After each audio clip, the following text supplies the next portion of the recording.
үзэгч та бүхэнд энэ өдрийн мэндийг хүргэе. За өнөөдрийн VIP тодруулгын ярилцлагад Улсын хурлын гишүүн өргөдлийн байнгын орооны дарга бас хөө өргөцсөн байгаа. Танд энэ өдрийн мэндийг хүргэе. За та бүхэнд энэ өдрийн мэнд хүргэе. Тэгэхээр та нэлээд одоо хэсэг хугацааны туршид тэмцсэний эцэст өнөөдөр бас нээлттэй сонсгол зохион байгууллаа шүү дээ. Төрийн албан хаагчдыг хомруулан халж байгаа гэсэн энэ асуудал нэлээд ширүүхэн болж өнгөрөх шиг боллоо. Энэ талаар эхлээд ярилцлага эхлэе. За тийм ээ. Өргөдлийн байнгын хорооны даргаыг би 1 сарын 26-нд авсан. Тэгээд над дээр одоо 40 гаруй мянган өргөдөл ирсэн байгаа. За тэдгээр дотор бол бас энэ төрийн албан хаагчийн үндэслэхүй халж гин, хоморглон халж гин, нэг дор халж гин, үзэл одоо бодлоор намын ялгарлаар халж гин гэсэн гомдол ирсэн. Тийм учраас бид нар өргөдөл дээр үндэслээд магадлан хянах өрөөндөө өргөдлийн байнгын хороо нээлттэй сонсголыг хийлээ. Тэгээд энэ нээлттэй сонсголыг бол ардын нам бол асар их эсэргүүцсэн. Өөрсдийнхөө гар хөл болсон төрийн бас байгууллагаараа дамжуул мэдээлэл хийж, байнгын хорооны нэр төрд халтах гэж оролдож, дээрээс нь бүр намын дарга нь бүлгийн дарга нь орж ирж хүртэл одоо хууль буруу тайлбарлах гэж үзсэн. Тэгээд азар бүх зүйл бол яг нэг хууль номынхаа дагуу явсан учраас сонсгол бол амжилттай боллоо гэж хэлмээр байна. За ер нь бол зүгээр яагаад энэ сонсголыг хийх болсон бэ гэдэг товчхон хэлмээр байна. Яагаад вэ гэх юм бол өнөөдөр 96 оноос хойш ерөнхийдөө намын ялгарлал намыг одоо аль ялсан нам нь нөгөө намынхаа одоо гишүүдийг халдаг байсан. Тэгээ энэ байдлыг зогсооё гэд 2008 онд төрийн албаны тухай хуулинд өөрчлөлт оруулаад бүх нам бүх төрийн албан хаагч намын гишүүнчил байхгүй. Гишүүнчилтэй бол тэрийг түтгэлзүүлнэ гэж. Тэгсэн түтгэлзүүлсэн гэдгийг бол ерөөсөө нам маань өөрөө гишүүнтэй учраас нөгөө түтгэлзүүлсэн гэдгийг бол ерөөсөө эднэр хүлээж авахгүй л да айл намууд нь. Тэр утгаараа өнөөдөр чи манай нам шүү, чи манай нам дээр түтгэлцсэн шүү, чи намынхаа төлөө үйлчлэх ёстой шүү гэд намаасаа хандив нэх. Нөгөө төрийн албаагчдаас хандив буюу авилгал нэх. Дээрээс нь намыг одоо дэмжих ёстой гэдэг байдлаараа сүлжээ үүсгэх. Хамгийн гол нь бол юу гэх юм бол өөрсдийнх нь үгэнд орохгүй хүмүүсээ чөлөөлж ин л байна л да. Тэгээ шүүхийн шийдвэрээр энэ хууль ус гэж гарсан ч гэсэн шүүх өнөөдөр сайд нарын өмнө хүчгүйддэг болчих. Төрийн албаны зөвлөл өнөөдөр сайдуудын өмнө хүчгүйддэг болчих. Тийм учраас энийг олон нийтийн өмнө ил болгоё. Тэгээд улсын хурал дээр өнөөдөр улс төрийн намын тухай хууль, улс төрийн намын санхүүжилтийн тухай хууль, дээрээс нь төрийн албаны тухай хууль яг одоо энэ хавар намрын чуулганаар хэлцэж байгаа учраас энэ дээр за одоо энэ алдаа зөрчлийг бол тусгаж гаргая гэсэн зорилгоор энэ хилцүүлгийг хийсэн. Хилцүүлэг ямар үр дүнд хүрсэн бэ? Хичнээн төрийн албан хаагч одоогор халагдчихсан байгаа юм байна. Яг уу 500 гаруй иргэд бол гомдол гаргасан байдаг юм байлаа. Тэр дотроо өнөөдөр энэ төрийн албан хаагчдыг халахын тулд улсаас 5 тэрбум төгрөгийг зарцуулсан байна. Дараа нөгөө хүмүүснээс шүүхээс одоо юу гэдэг тогтоогдсноор бол 2.8 тэрбум төгрөг одоо шүүхээс эдгээр иргэдэд өгсөн байна. Өөрөөр хэлэх юм бол 7.8 тэрбум төгрөг одоо энэ тоглоход нь энэ төр болж тоглохдоо зарцуулсан байгаа байхгүй энэ сайд дарга энэ намууд. Тэгээд энийг бол ерөөсөө зогсоох ёстой. 5.8 тэрбум төгрөгөөр өнөөдөр хичнээн цэцэрлэг, хичнээн сургууль, хичнээн ядарсан иргэдийг эмчилж болох вэ гэж бодох хэрэгтэй л дээ. Өнөөдөр та бүгд нэг хор тавдартай нэг ядарсан хүн өнөөдөр надад хандив өгөөч гэж гуйж. Тэр хүний хандив бол нэг үсрээл нэг за нэг 50 сая 100 сая төгрөг штэ. Тэгэхээр тэр чинь 7.8 тэрбум төгрөг штэ. Арай дэндүү байгаа хгүй. Тэгээд иргэний хуулийн 498-ийн 4 гэж залт байдаг. Тэрний юу гэх юм бол төрийн албан хаагч нь байгууллага тэрвээ хохирол учруулах юм бол байгууллага нь хохирлын төлчөд тэр учруулсан санаатаагаар учруулсан тэр этгээдээс буцаа нэхэмжилж болно гэсэн заалт байдаг. Энийг ерөөсөө үндэсний аудитын газарч хэрэгжүүлсэн юм алга, дээрээс нь шүүгч хэрэгжүүлсэн юм алга, дээрээс нь төрийн албаны зөвлөлт шивнийг хэрэгжүүлсэн юм алга. Тийм учраас өнөөдөр ерөөсөө дураараа хүмүүсийг халж авах. Жирийн нэг хувийн компани байсан бол өнөөдөр жирийн ажилчнаа халахын тулд тэр хүн бол нарийн гэрээ байгуулдаг. Гэрээн дээрээ одоо нөгөө хүн гэрээгээ зөрчөөд арх уудаг ч юм уу сахилгын ноцтой болон удаа дараагийн зөрчил гаргуул гэдгээ нарийн баримтжуул баталгаажуул шүүхтэр ханддаг бол ерөөсөө энэ бол шүүхтэр нөхдүүд ялж ил вэ нү ялгаж байна хамаагүй. Тэгтээ төр мөнгөний төлчих юм чинь. Тэгтээ би халсан ч яадаг. Ягаад гэвэл надаас нэг төгрөгч нэхгүй юм чинь гэсэн байдлаар хариуцлага бандаад байна л. Тэгээд өнөөдрийн бас хилцүүлгийг харж байхад хөдөлмөрийн яам бол халсан үндэслэлийг юу гэж тайлбарлаж байгаа вэ гэхээр төр орлон гүйцэтгэгчийг ажилуулах ёсгүй гэж байгаа байхгүй. Гэтэл яг зэрэгцээ сууж байгаа оюун орол сайд болохоор төр орлон гүйцэтгэгчийг шүүхэн тогтоочоод Дээрээс нь юу төрийн албаны зөвлөл нь наад төрийн нарийн бичгийн дарга халж болохгүй гэхэнгүүт орлон гүйцэтгэгч гэдэг хиймэл оронтой гаргаж ирээд орлон гүйцэтгэгчээрээ бүгдийг халаад бүх төрийн албаа агчийг орлон гүйцэтгэгч болгоцсон. Яг тэгвэл төрийн албаны зөвлөл дээр салбар зөвлөлөө байгуулахын тулд төрийн нарийн бичгийн дарга даргалдаг. Тэгээ төрийн нарийн бичгийн даргаггүйгээр одоо баг эн чинь хагас сар явлаа шүү дээ. 6 сар явах чинь. Тэгээд бүгдээрээ ингээ хууль ус юм жаа. Тэгэхээр би зөвхөн энэ хариуцлагатайгаар хэлэхэд одоо хэдийгээр аудитын дүгнэлтийн оюун хорол сайд, шийдлэг дам сайд дээр гарахгүй байгаа ч гэсэн удахгүй энэ бол эх хондоо гарна. Тэгэхээр бол гарын үсэг үүд зурсан, санхүүгийн гарын үсэг зурсан бүх бичиг баримт нь хууль ус болж гарч байна. Энэ яагаад гэвэл эрх олгогдоогүй этгээдээр ажиллаулж байгаа байхгүй. Дээрээс нь баяр цог сайд байна. Одоо сорон сэтгүүл дээр миний найз одоо ган зураг гэж хүн байдгаа гэж ярьж байсан. Тэгээ ган зургийн төрсөн их чинь ган чимэг гэд мэрэгжилтэн тэнд тавьчаад байхад засгийн газар хэрэглэх газрын сайд мөртлөө. Яа засгийн газар хэрэглэх сайдыг онцлоод байгаа гэхээр манай хүн болгоо шүүхтээр төлөөллийг бүрдүүлдэг байхгүй. Нэгсдээ засгийн газрыг л шүүхэд өгч байгаа шүү дээ. Тэгэхээр төлөөллийг бүрдүүлдэг мөртлөө тэр хүн шүүхтээр ялагдаад тийм ээ нэгсэндээ төрийн нарийн 50 гэдээ хахад эсэргээр энэ хүн бол ашиг сонирхлын зөрчлөөр тэр ган чимэг нь бол өөрийнх нь найз учраас болиулахгүй байгаа байхгүй. Өөрөөр хэлбэл доод шатны засгийн газар хэлэх газар нь өнөөдөр юу гэх юм бол засгийн газрын хуралдааныг хуралдуулах тэр хуралдааны бэлтгэлийг хангах үүрэгтэй. Тэгэхээр шүүхийн шийдвэрээ санаатай биелүүлэхгүй байгаа нь өөрөө эрүүгийн гэмт хэрэг гэдэг өнөөдөр туулбар дарах хэлж ирсэн. Тийм учраас ямар ч тохиолдолд хууль зөрчсөн альва этгээдүүд хариуцлага өрнө гэдгийг олон нийтийн ил тод одоо харуулсан аятайхан сонсгол боллоо гэж хэлмээр байна. Тасаа хэлж яана л да одоо бас энэ эрх зүйн орчинд өөрчлөлт оруулаад хариуцлагын тогтолцоог чангруулъя, төгөлдржүүлъя гэдээ ярьж байна. Яг энэ асуудлууд зэгслэгдээд явбал ажлаасаа халагдсан төрийн албаа агчид буцаж ажилдаа орох боломж нь хэр байдаг юм болов? Ер нь бол бүх хүн нэг зүйлийг хүсдэг байхгүй. За би мэрэгжилтэн бай. Тэгээд тодорхой амжилт гаргах юм бол ахлах болъё. Ахлахаасаа одоо газрын дарга болъё. Газрын даргаас одоо төрийн нарийн болгоё гэд төрийн жинхэнэ албан хаагчийн одоо топ үзүүлэлт нэм. Тэрнээс иш өнөөдөр их хурлын гишүүний хүүхэд эсвэл одоо сайдын дүү эсвэл одоо юу гэдгийг хаа хамаагүй нууц хамаргаа авчирж ирээд газрын дарга, хэлтсийн дарга тий ингээд ерөөсө төрийн албанд ажиллах нэгдүгээр сонирхолгүй болгоо ичж байгаа. Тэгэхээр энэ дэр төрийн албаны зөвлөл бас нухацтай хандаж чадахгүй нэг төрийн албаны зөвлөлийн хууль нь өөрөө яг ингээд хүчин чадлын сайн тогтоож өгөхгүй байгаа байхгүй. Уг нь бол сая өнөөдөр бүр хилцүүлгийн үед ч гэсэн санал гарч илээ л да. Үндсүүлийн цэцчиг заавал биелүүл гэдэг шийдвэр гаргачих юм бол ингээд шүүхээр яваал энэ олон хугацаа алдаал өчнөө мөнгө төгрөг гаргуулаад яг тэгвэл шүүх удах тусам тэр халагдсан этгээд маань ажилдаа эргүүл орох юм бол төрөл хохирно. Тийм учраас энийг бол маш хурдан цэгцлэхийн тулд төрийн албаны тухай хуулийн дээр энийг бас оруулж өгөх ёстой гэж үздэг байгаа байхгүй. Өөрөөр хэлэх юм бол нэгдүгürt нь төрийн албан хаагчийн ажиллах одоо хүсэл сонирхлын нэгдүгürt бий болгох хэрэгтэй. Хоёрдугаарт нь шийтгэл авч байгаа бол тэр нь шударга байх хэрэгтэй. Тэрнээс биш нэг намд үйлчлээгүй, хүнд үйлчлээгүй, тэ бялдуучлаагүй гэдэг яваа биш, харин ажлын чадвар, тийм ээ, ажлын үзүүлэлт, ажилдаа хайн хандсан байдал, хариуцлага хандсан байдлаар чөлөөлөгддөг байх хэрэгтэй. Дээрээс нь ямар ч тохиолдолд хүн шийдвэрээ шударгаар биелдэг байх хэрэгтэй. Өнөөдөр шүүхийн шийдвэрээ өчнөө олон албан хаагчид ажилдаа эргүүл орох гэсэн байхад ажилдаа орж чадахгүй гэсэн гомдлууд их ирээд байна. Тэгэхээр энийг бид нэр хуулиндаа шигтгэж өгье. Дээрээс нь одоо манай байнгын орноос тогтоол гарна, засгийн газар чиглэл өгнө.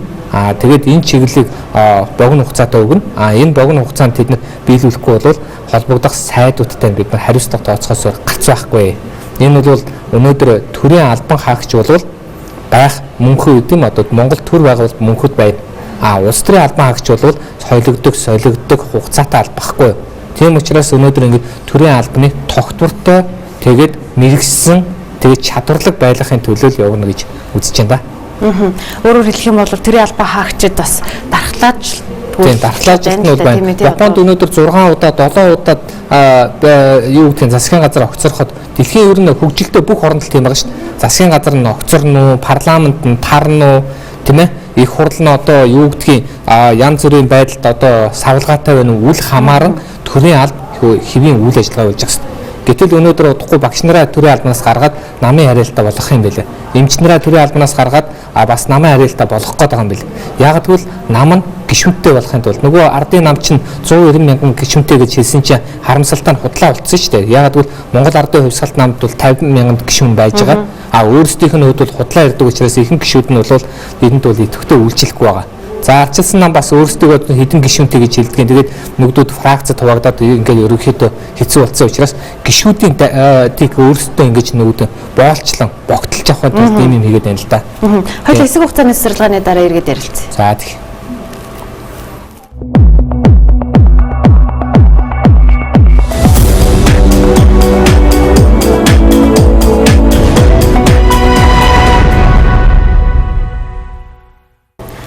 Тэгэхээр сүүлийнхээ 10 минутын ярилцлага хоёлоо 5-7-той холбоотой асуудлаар ярилцъя гэж бодож байна. 5-7 хөрөнгө оруулалтын гэрээний төсөл юу болсон бэ? Зогсчихсон уу?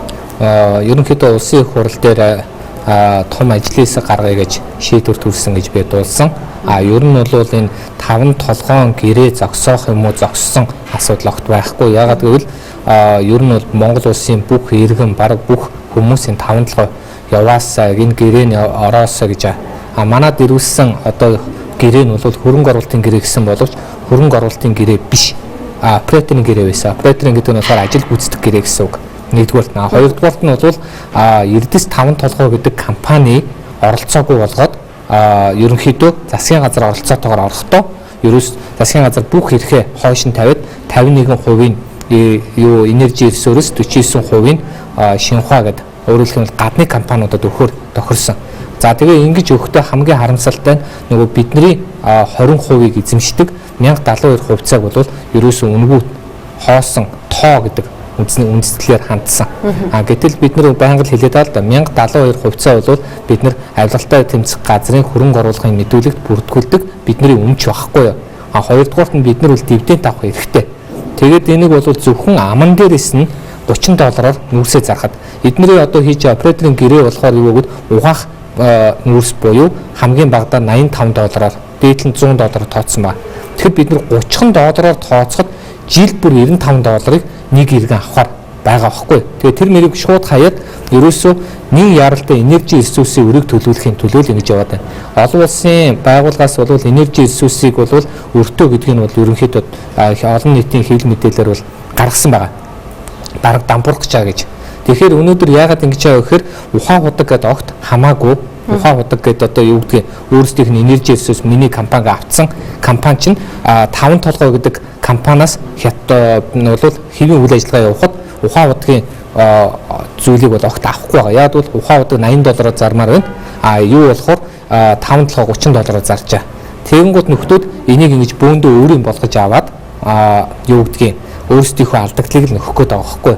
Тийм учраас өнөөдөр өргөдлийн байнгын хороо бол 5 тогтоол гаргасан. Тэгэхдээ гэрээнд тусгайлсан бүлэг болго энэ бүлгийг 1072 хувьцааг иргэн бүрд олгохдохоор дээрээс нь тэр дивидендийг олгохоор заавал гэрээнд тусах гэсэн. За зүгээр би албан бусаар тэр нөгөө гэрээ байгуулагч талын зарим нэгэн хуульчтай болон хүмүүстэй уулзахад бол бүрэн боломжтой гэдэг байгаа байхгүй. Тэгэхээр Монгол улсын сайд инх сайхан Монгол улсын ерөнхийлөгч элбэг дорж эднэр бол огт болохгүй, энийг харж болохгүй, ярьж болохгүй, ерөөсөө энийг дурсаж болохгүй ингэж байгаа байхгүй. Тэгэхээр би бол хамгийн их гайхаж байгаа зүйл нь өнөөдөр бид нар тийм ээ ордоо өгч байгаа бол бид нар яагаад зээлийн өрнө. Тэгэхээр оюут толгой 5 толгойд яг ижилхэн нэг схем явж байгаа байхгүй. Оюут толгой 34% гэж хэлэнгуудаа баяр цагт сайд ингээд гоё зөрөгтгээд одоо Чингэлтэй дүүрэгтний нэр дэвшижсэн сайд байсан да одоо гадаад руу гараа явуулсан. Одоо тэнд л ажил хийж юм уу юу гэж би мэдэхгүй байна. Тэгэхээр тэр хоёр чинь ингээд нэг Монгол улсны их гоё мөнгөтэй болсон гэж хэлээд хүн болгонд 20,000 төгрөг өгөхдөө тэндээс асар их үнэтэй хүүтэй зээл авсан байхгүй.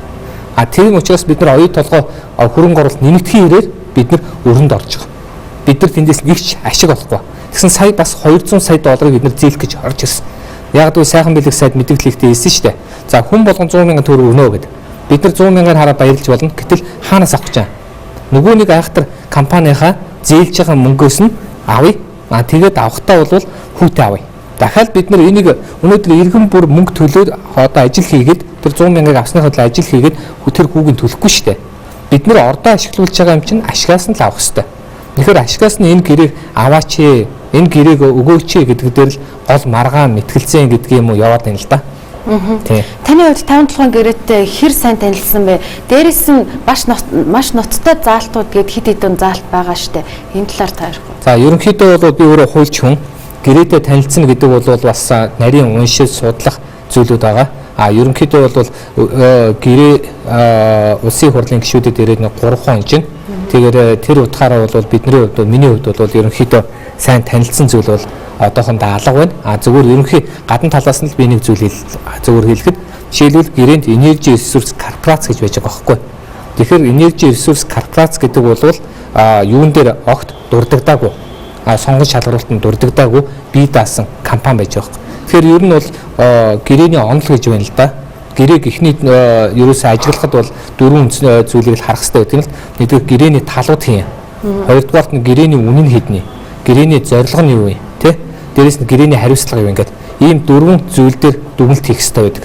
Тэгэхээр өнөөдрийн одоо яг энэ байгаа зүйл дээр болохоор нэгдүгээрт нь гэрээний талууд нь өөрөө эргэлзээтэй. Яг нь эрдэс 5 толгой компани өөр ямар ч хамаагүйгээд хилэнгууд автоматар 1072 хувьцаа ямар ч хамаагүй гэж хэлээд ерөөсө бид нар одоо хаашаа хүний өрийг шийдвэрлэхийн төлөө 5 толгойгоо өнгөө өгөх ёстой юм. Тэгээ бидэнд юу ч ногдохгүй. Бидэнд одоо нэг үлэхэд бүх хувь тогтоом зөрчөөд байгаа байхгүй. За хоёрдугаарт нь гэрээний үн гэж аа. Өнөөдөр юу гэх юм бол бидэнд хизээ яг татвар нь хизээ яг ашиг нь орж ирэх вэ гэдэг асуудал чухал. Тэгэхэд өнөөдөр энэ маань юу гэвэл 300 тэрбум долларын өртөгтэй тэрбум долларын шүү. Бид нар 1.5 тэрбум маань Чингис бонд авчихсан.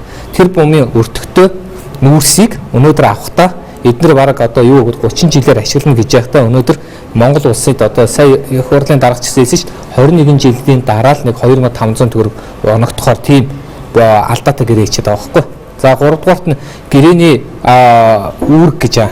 Үүрэг нь бол ерөөсөө Монгол улс л үүрэг хүлээнэ.